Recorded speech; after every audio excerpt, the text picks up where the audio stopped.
Hi, and welcome to the Starseed Kitchen Podcast. I am Chef Whitney Aronoff, and today I am so grateful to have Reiko with us. Reiko is a long established Feng Shui expert and interior designer.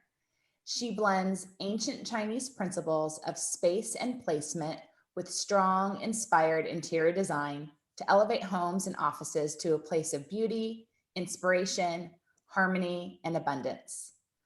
Combining 3 decades of extensive spiritual practices with advanced training in the science of Feng Shui, Reiko has mastered an approach to physical space that helps clients to overcome obstacles and realize life goals.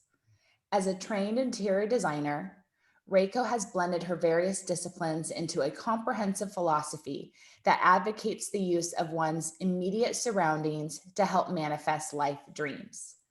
Projects have spanned throughout the globe, from China to Buenos Aires, India, the Caribbean, Europe, and throughout the United States, with a special emphasis on New York, California, and the Hamptons. Reiko is a Feng Shui specialist certified by the American Feng Shui Institute and an interior designer trained at the Parsons School of Design. Well, that is quite a bio, Reiko. Welcome to the podcast. Oh, it's my honor to be on. Thank you for having me. I feel like you're really ahead of your time with the education and training that you have and that you're able to implement. I feel like what you offer clients is what so many people want now. And it's amazing that you've already kind of built that resume and that experience offering it. Was it hard for you to blend interior design and Feng Shui when you first started? I never thought I would do this, so it kind of all happened very organically. I was in a very different career, and I was drawn to Feng Shui. So it wasn't hard, but I can kind of tell you how I got there if you'd like to know. Yeah, perfect. Tell me a little bit about your background. Sure. In the condensed version, I was working for international charities, and I was working on a project in India. And they were building a hospital, and we were very excited to get started. But before we could even start the project, we needed to get the approval of the spiritual head of the village, the Brahmin priest. And come to find out, they practice a form of Feng Shui and making sure that before a building is built, it's in harmony with its environment. And in India, they call that Vastu. It's slightly different, but it's the same concept as Feng Shui. And when I heard about that, it made so much sense, Whitney. It was like, boom, yes, this is exactly right. I get it, and I respect that. So when I was back in New York, I went looking for somebody to teach me more just because I was so fascinated. Yeah. And that led me to Feng Shui, which is really a more involved, not involved, but more in-depth kind of process. And I found a Feng Shui master, and I just started practicing for myself. And then it kind of just grew from there. I was so interested. I did it for friends and family, and then they saw results. And I was always very interested in design just for myself. So I went back to school for interior design. And when I did that, it just all kind of came together.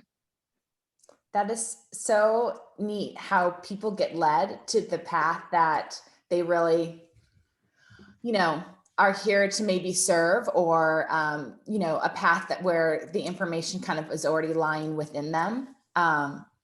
So for people that haven't heard of Feng Shui and where it comes from, can you share a little bit about that? Yeah, sure. Feng Shui is a concept of arranging your space to be in harmony with your environment. And its origins go back, some people say 2,500 years, some people say 4,000 years or further in Asia.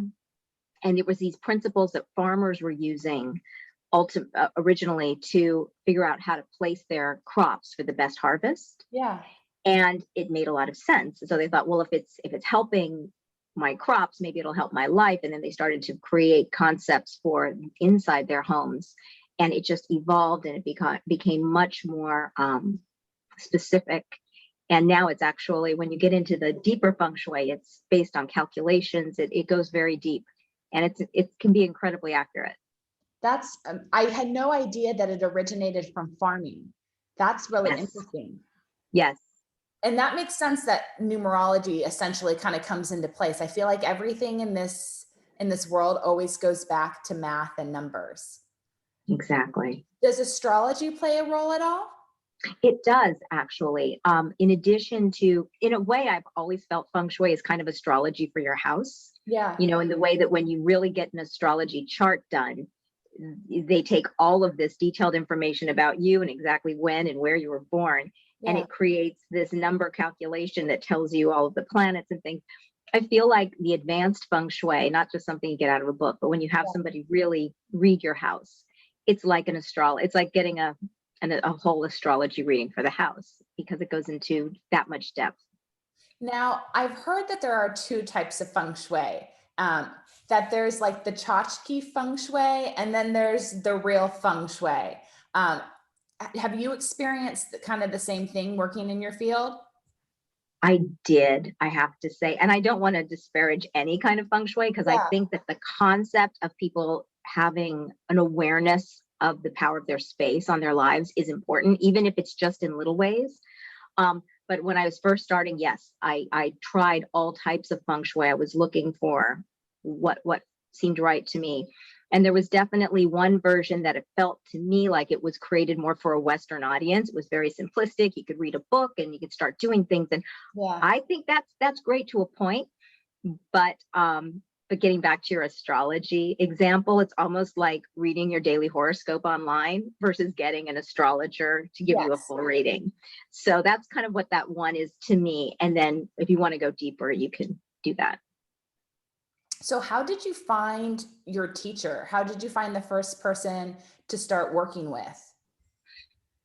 I knew one person who was kind of a friend of a friend who practiced feng shui. And so when I was looking around, I reached out to him and said, "Hey, do you have a book or something that you would recommend to me?" And this gentleman was such a doll. He was kind of what I would say a feng shui master to the stars. Uh-huh. He had all of these celebrity clients and he had just gotten a big write-up in Vogue. And he's like, "I need an assistant. How soon can you start?" So I all of a sudden thought, oh my gosh, okay. So I mentored with him first. And that was wonderful. And he's no longer with us, but he was just a great start. And then he eventually sent me to train with his teacher, Wow.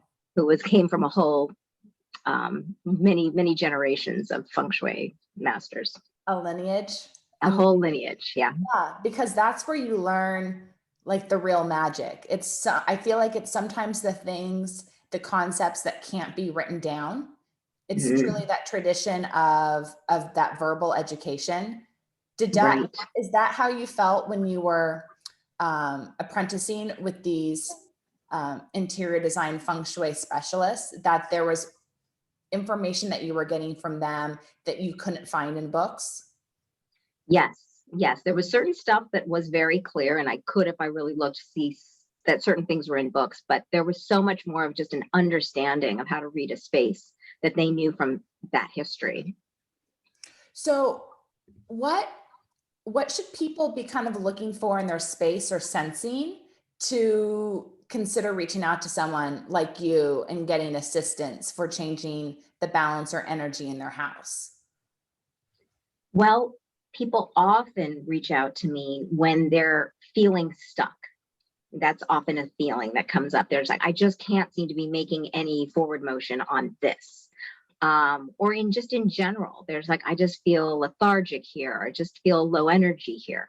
So I think we're all pretty intuitive. I think we all have a little bit of inner feng shui. So it's like you kind of know when it's time to do something and shake things up and see if shifting the energy around can't start to move things forward. So that's often when the type of thing that I get calls about. Do you usually work with clients who have been in their home for a while, or do people reach out to you before they've moved into a home? Yes, both. Yeah, both things. And especially a lot of people contact me when they're house hunting. And I Really? always say that's a great idea to do that because I do a quick, like mini feng shui on the houses that they're thinking about. So much better to know ahead of time what the energy is like than to Yes. buy it, get in and go, oh, there's maybe some issues here that had I known, I may have thought differently. So yeah, so a lot of people have me help them out as they're house hunting. That's fantastic, because there are certain things that people experience in a home that they just don't reveal when they put it on the market.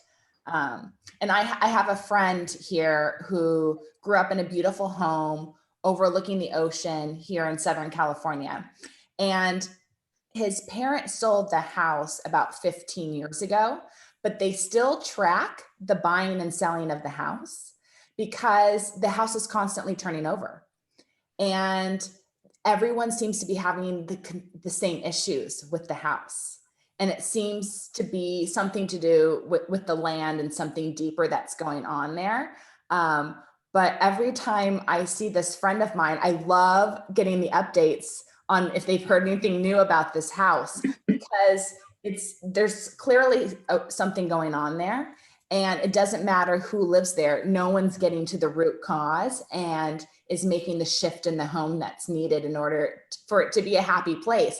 It just continues every few years to go back on the market.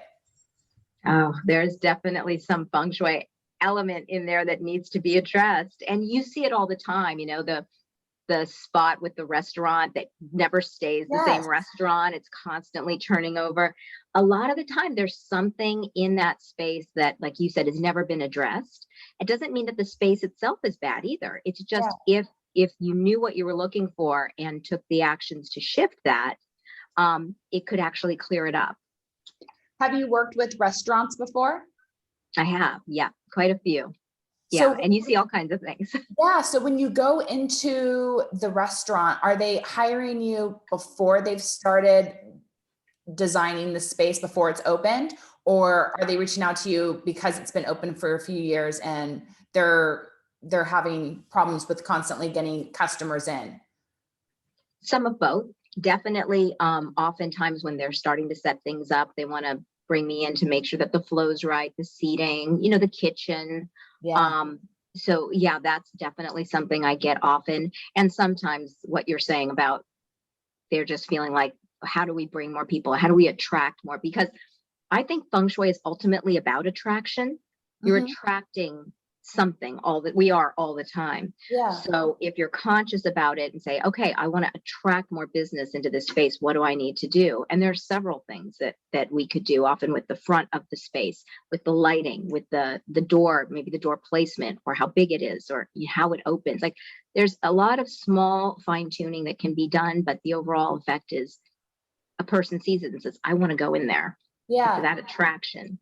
Because you think about walking down the street, and you can walk down the same street in New York City every day and not notice a restaurant or a cafe until somebody points it out to you, versus there's others that are always standing out to you. And every time you pass, you think, God, I want to go there so bad. I need to make plans. Right. That's exactly it. So you can feel the energy when it's lit up energetically and it's drawing you in, or when it's not. Interesting.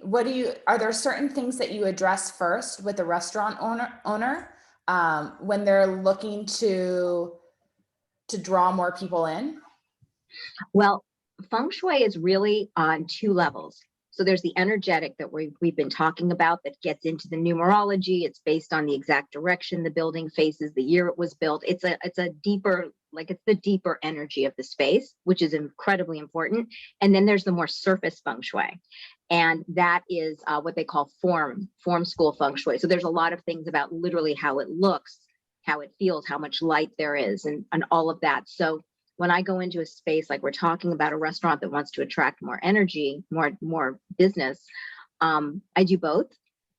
So doing the more advanced calculations will tell me where their door is located. So the energy of your door is incredibly important in feng shui, in a house or in a restaurant. So if you know the energy of your space, and you can see that this door is in a place that's not so great for money, but if it was over here, it actually would be in a part of the building that's incredibly strong for money. That might be something a restaurant owner wants to know and might change, and they have. And then beyond that, you can go into that more physical level of feng shui. How does it feel when I walk in? Do I want a water feature here? Because I can, that draws attention and energy into a space too. Or how close are the, is the seating to the front? Do I feel comfortable when I'm sitting here? Do I feel uncomfortable? So there's a bunch of that goes on as well. So I've always heard the saying that you never want, when you open the door into a home, you never want the staircase right in front of the door, because that means the money or the energy is going to flow right out the door. Is that a myth, or is that truly a feng shui concept? That one is an actual feng shui concept. And it's so funny because so many homes have that setup. You walk in and right in front of you is the staircase. It's just the way many builders build. The idea is, if you think of energy like water, so we want to bring energy into a space.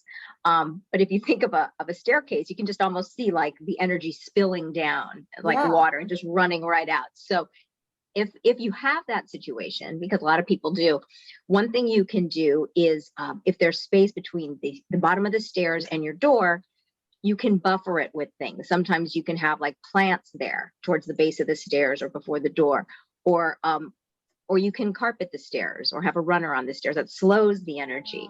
Or if it works out, you might have a small entry table to the side that's not in the way, but so there's ways you can tweak it to, you're looking to slow the energy so it kind of stays in the house.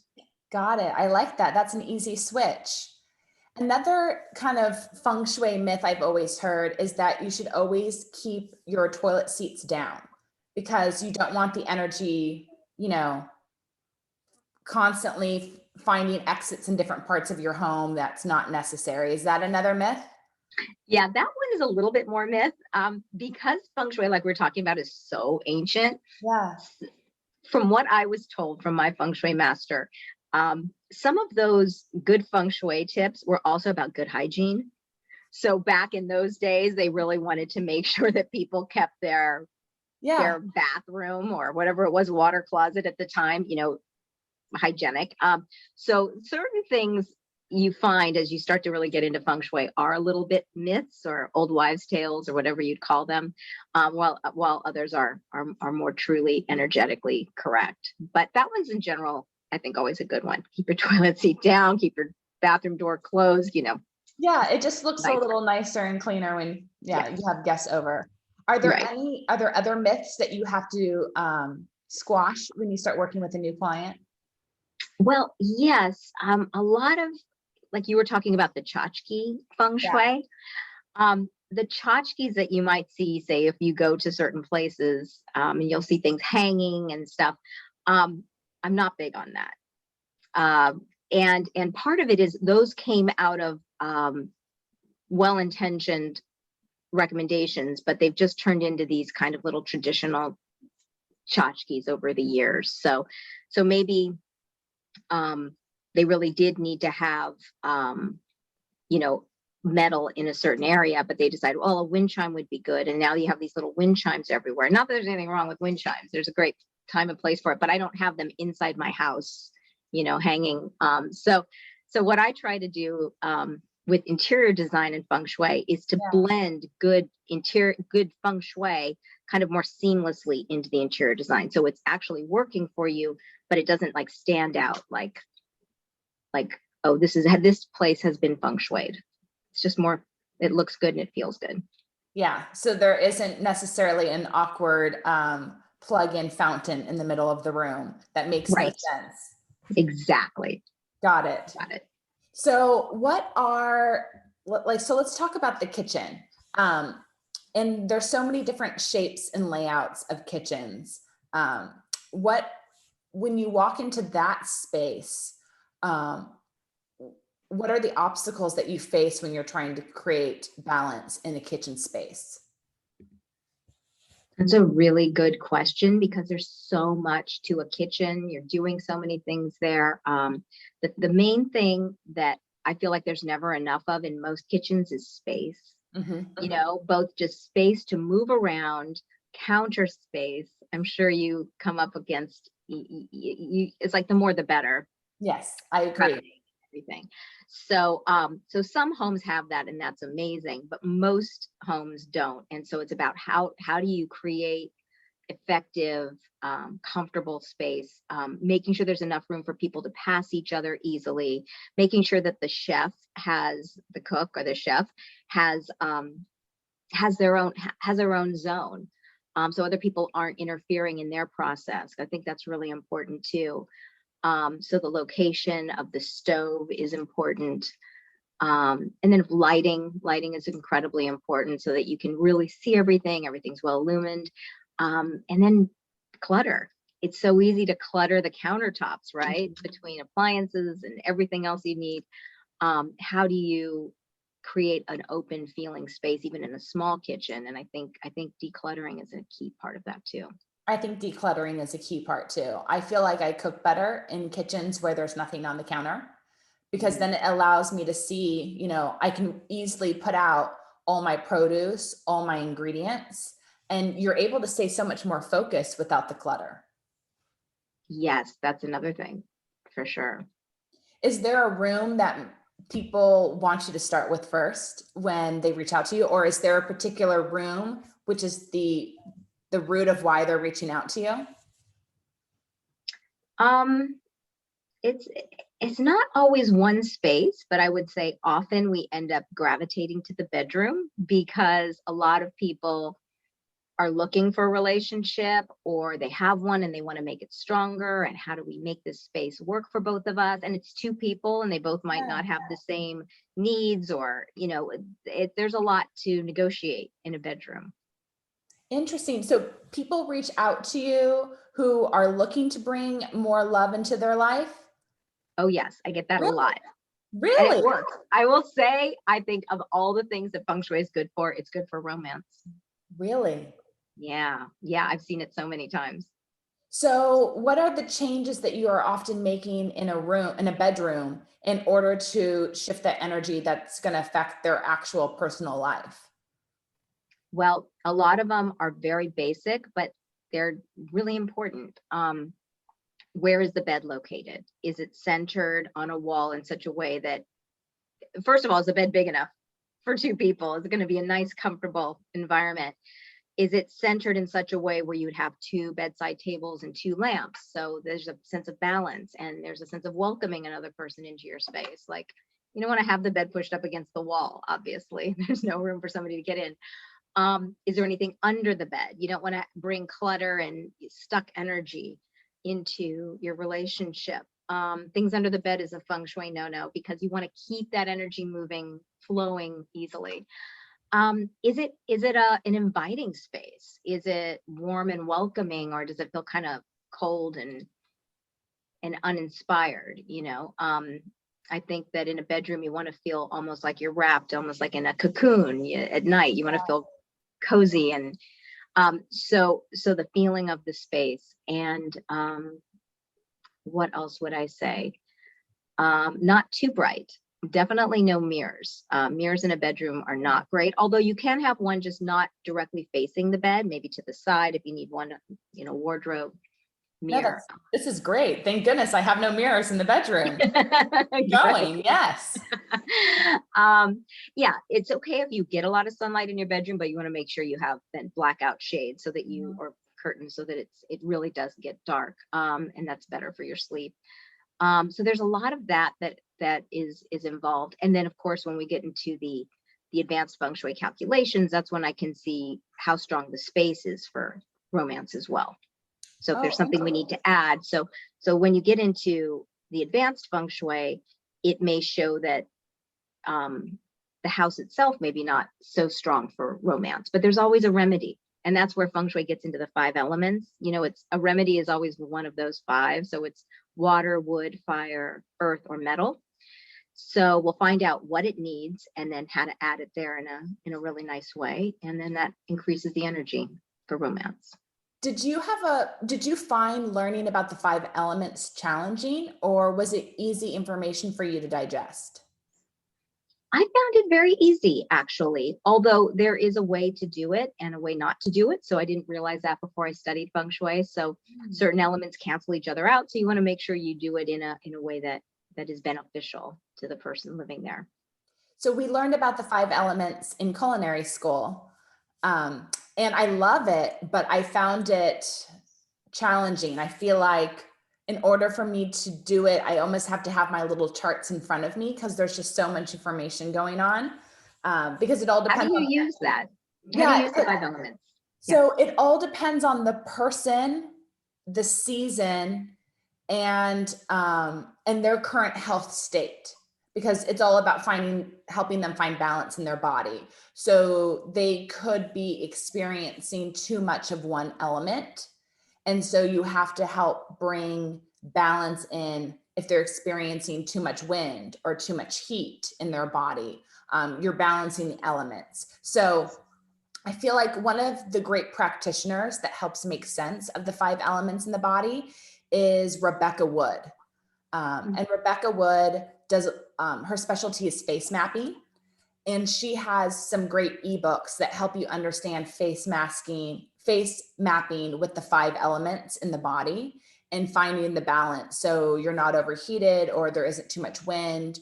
You know, she applies the elements in there, but I loved learning it. It was just confusing. Yeah, well, that's fascinating. I love that too, this idea of balancing the elements inside and outside. Yeah, because it's not necessarily about the season that we're in. It's the season that your body's in, and your body's always adapting, and it might have just gone too far in one direction, which is why you're experiencing, certain dis-ease. And so it's identifying that and then bringing it back into balance. It's great. Yeah, very similar to a house. I really do think that a house is kind of another layer of ourselves. It's like another body because it houses us. So it's kind of, it's just like kind of the next layer of us. So I love that idea that we're balancing elements all the way through. Yeah. And I've always heard the same thing about the house, that it's a reflection of our consciousness. So if there is clutter, then there's clutter here, and you can't get clarity on your day to day and your goals and dreams. But I love the idea that there's the stagnancy that you feel in your life might be a reflection of the stagnancy in your home and where you're spending all your time and the shifts that you might need to make there. Exactly. Yeah. Yeah. There's definitely something to be said about when the home is in balance, it does impact your energy level. I think of like, it's almost like getting the soil right in the earth, right? So that the plants can grow fully, like we're talking about with the beginnings of the origins of Feng Shui. It's like your house is that, like you want it to be healthy soil, and then you feel supported, you feel the energy of that. Does that include the exterior of the house? Does that include the yard or the garage, the front of the house, and whether there's plants to welcome people? Like, where does the boundaries of working on someone's house end? The yard is definitely a part of it. The more advanced Feng Shui is really within the building itself, but then when you get outside of the building, you get into that form school of Feng Shui. So it's like, are the trees, what's the look of and the feeling of the property in general? Are there hills or valleys in the space, and how does that impact the energy flow? Trees, is there a large tree blocking the front door of the house? That's going to block a certain amount of chi energy coming in. So there's definitely a lot of things to look at. Wires, electrical wires, are they running in front of the house? Is the house at the intersection, like a T intersection, so traffic has to hit that and then turn? That's throwing a certain amount of energy at the house. So those are all things that we look at too. So another feng shui myth I'm curious about, I've always heard that you don't want to live at the end of a cul-de-sac because it's all that energy flowing down and then just stopping right in front of your home. It's kind of true. It depends on the cul-de-sac. If it's a tiny little one in a tiny little town, it's not going to have that kind of rushing energy coming at it. But yes, it really does make a difference where you are on the road. So yeah, if there's energy coming right at your house over time, it does create a discomfort. It's just in the house. It's just it's almost like too high a vibration of energy in the space. So if I'm house hunting, Where should I be looking on a street? So ideally, are you looking to find a space where you have no neighbors and it's just nature around you? Or are you trying to find a house that's in the middle of the block and not at the end of the cul-de-sac and not on a corner? Like, what are some, I guess, house hunting tips before someone then reaches out to you to help them confirm the actual address? Yeah, some of those are right. And again, it's not the same across the board because every space is a little bit different. Every neighborhood has different elements to it, but I tend to avoid corners because you're getting that energy of cars constantly turning right around where you live. It's kind of a cutting energy. At the end of cul-de-sacs often is not the best. Often right in the middle of the road, kind of on the sides is fine. If you have space between neighbors, great, but a lot of people don't, so that's understandable. But is there a sense of being on top of one another, or do you feel like there's some breathing room between you and your neighbors? Is the property relatively flat? If it's sloped, is it it depends on the slope. If it's too sloped, that can really be uncomfortable over time. The house may be level, but it's just there's a out of balance on the property itself. What do people do that are looking for homes in New York City or Miami, where they know their only option is really a high rise? How do you manage finding a balanced, happy home when the options are just vertical? Yeah, I'm glad I learned and practiced this in New York City because it's so tricky. Yeah. After that, everything else seems like there's always remedies, but New York is tough because you just got what you've got. It's usually just a box in the sky. And so how to create kind of a blissful oasis in your little piece of the world. And some of the things I tell people to look for when going house hunting in New York City is the views are very important. Of course, not everybody can have amazing views, but there's somewhat open views and there's views like where you're right up against the building next door. Yes. How much light, how much natural light are you getting in your space? It may not be the place with the best views, but maybe it has the best light. Airflow, can you get airflow in your space? So those are really important. And then beyond that, it's going to be more about making what's inside your home really feel good. So you walk in and you feel that sense of, I'm embraced by my home and it feels like a little oasis. Does color play an important part? Or, so I'm curious with trends right now, you see a lot of homes where it's a neutral palette. And then you see homes where it's a lot of different color. How does that affect the feng shui when you are choosing color palettes? What is nice about feng shui is you don't have to be a color person, or you don't have to go all kind of minimalist and everything is going to be white and gray. You can really work with your taste with feng shui.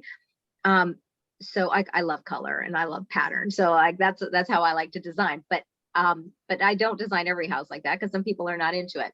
But what's great about feng shui is you can bring in, once you know your feng shui of your home, you can bring in the elements that are recommended throughout the space, like we said, water or fire or whatever, or you can bring in the colors that represent those. So lots of times people ask me for colors for their space, and so I'll look at the feng shui of their home and say, okay, let's say this office really wants water.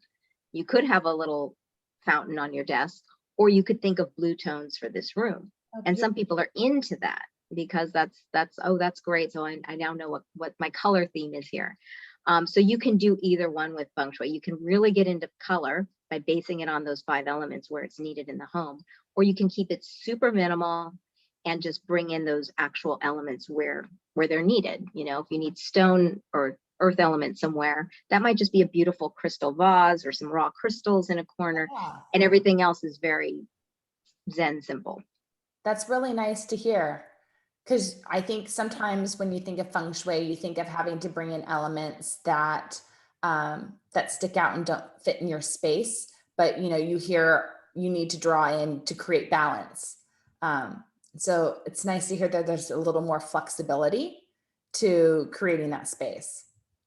Definitely, definitely. And that's why I think I gravitated to interior design, because all I had seen in Feng Shui was places that it just felt tacky, Yeah. honestly. And it's like, wait, it can be Feng Shui, but actually be elegant and modern and sophisticated and whatever you want it to be. So there's always a way.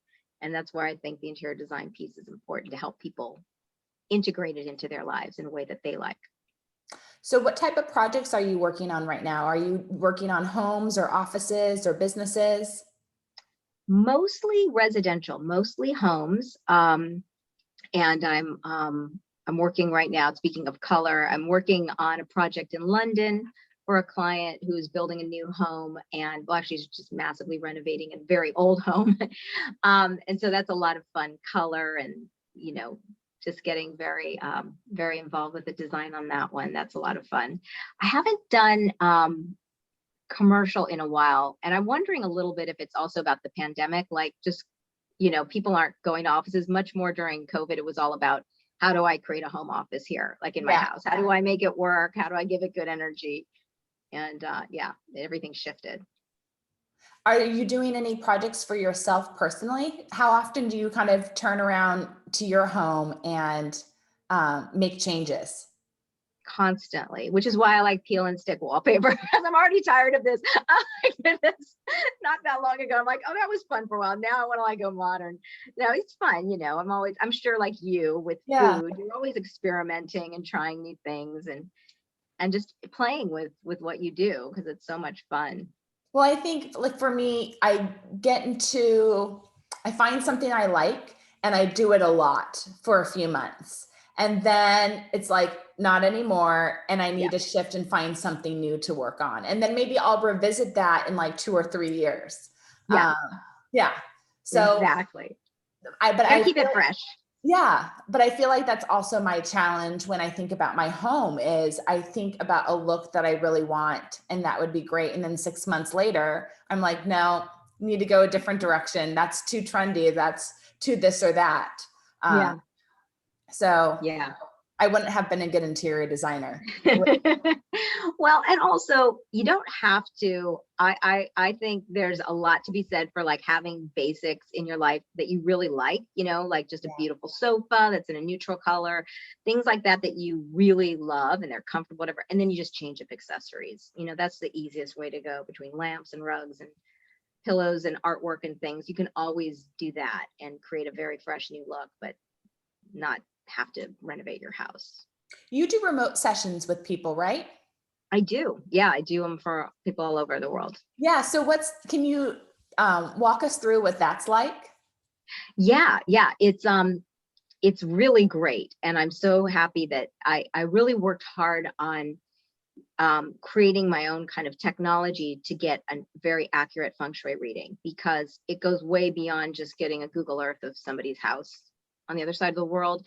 There's certain things I had to do, including getting a certain technology that NASA uses too, to make sure I get the calculations just right.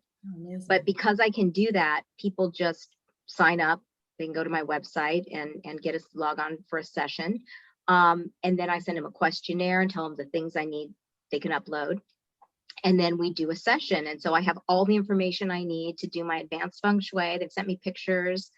And then we do a Zoom call like this, and I walk them through the energies in every part of their home and give them my recommendations. That's amazing. And then how much of the information do you need about them as the homeowner or the renter in order to affect the space? So does their personal numerology or birthday, what information about them can actually affect the space as well, if at all? Yeah, it does. And I do need that information. I get their birthday information. And from that, I can find out their personal feng shui. So we all have that based on our birthdays. And then I can compare their feng shui to their home's feng shui and see if they're a match. And if they're not, that's okay. But then there's certain things I'd recommend they do in their space to make sure that they're very comfortable and supported. How do people find your work and schedule a remote session with you? They can just go onto my website, Reiko Design, Reiko design.com. Perfect. Well, I know your work as a Feng Shui expert and interior designer is very much supported by kind of your own personal spiritual practice and then just your own curiosity and joy of learning. Is there anything right now that you're really into learning or you're really curious about? That's a great question. Well, one thing, I was thinking of you and coming on this show and thinking of something that's been a new experience for me in my learning.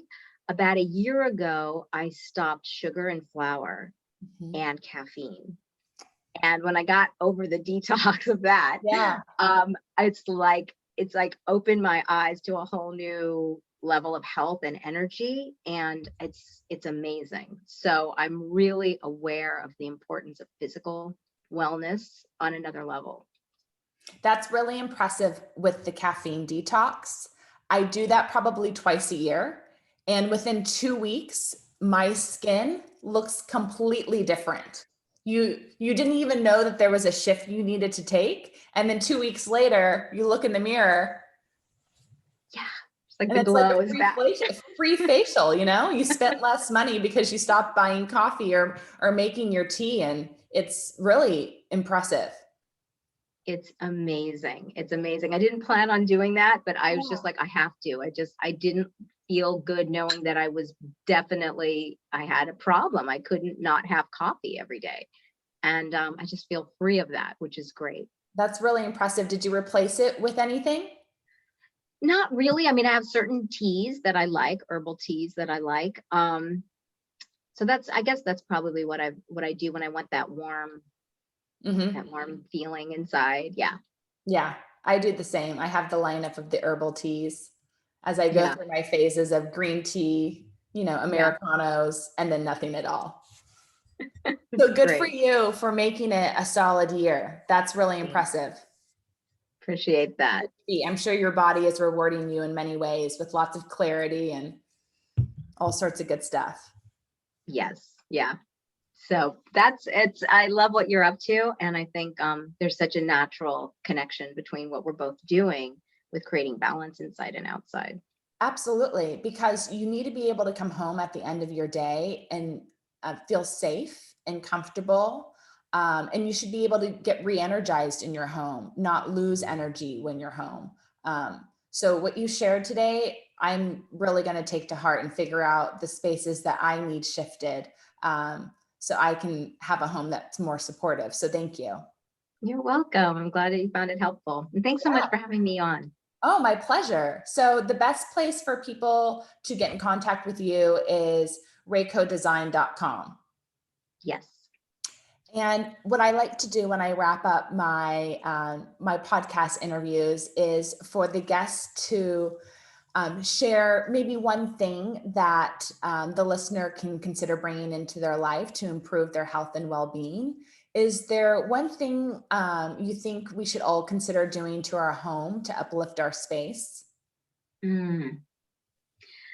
I would say this. I feel that it's very important to connect your home to your dreams and your vision.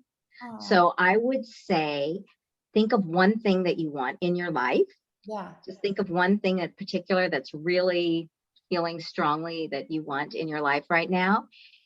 And you can just really feel it, connect with that feeling of it, and then look around your space and ask, is this space supporting me in attracting that thing and having that thing? And if not, that's okay. Is there one small shift I can make? Just one small thing I can do today to help me feel more like my home is a reflection of that thing that I want. That is huge. Thank you.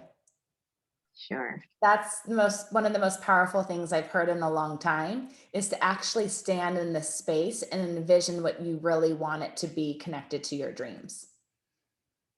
That's ultimately, I think, what Feng Shui can do, is help us create a space that is a reflection of the best of who we are and what we want in our lives, and help us attract that. Thank you. I'm going to do that. I have homework this weekend. Let me know how it goes. I will, because you'll be hearing from me, because we need a little love in some of these spaces. So I'll get in touch with you. Okay, good. All right. Well, thank you so much for your time today.